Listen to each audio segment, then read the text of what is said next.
For just a couple more minutes, and we're going to talk about safety and recap what we've learned so far.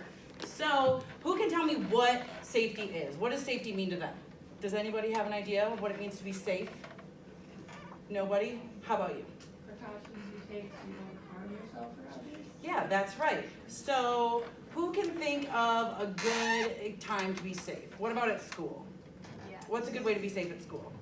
No running alcohol. No running in the halls. Can you think of another one to be? Don't throw things. Yeah. And Don't run with scissors. And don't run with scissors. Exactly. So you are all correct. Those are all various definitions of what it means to be safe. And so where should we practice our safety skills? Where is it important to be safe? Can anybody name a couple of places? What do you see on the pictures up here? School. What do you think that means? Yeah, school. I heard somebody say school. What about on the school bus? Yeah. Do you think it's appropriate to be screaming and shouting and running all around when the bus driver is driving? Would we call that safe or not so safe? Not so safe. And then this person over here, he has a hard hat on. Why do you think he might have a hard hat on? Where do you think he might work? Construction, that's right. And what happens on construction sites? Absolutely. So safety is very, very important at a construction site. And this one is going to be a sign that you see where? On the road. And that's going to be when you're driving in a car. So there's a lot of different ways that we can signify that we're being safe. And there's a lot of different places where we need to practice our skills of being safe. And so who are the types of people that keep us safe? What do we see up here? Can someone tell me what they see? Doctors. Doctors, what else? Firefighters, and then who's this right up here? Lifeguards. Lifeguards. Can anybody else think of other types of people that might keep us safe? Police officers. Police officers, yep. Anybody else? My mom. Parents, teachers, yep. What about veterinarians? Who do they keep safe? Dogs. And what about people that work at the zoo? Yeah, they also keep animals safe. So those are different types of people that can keep us safe.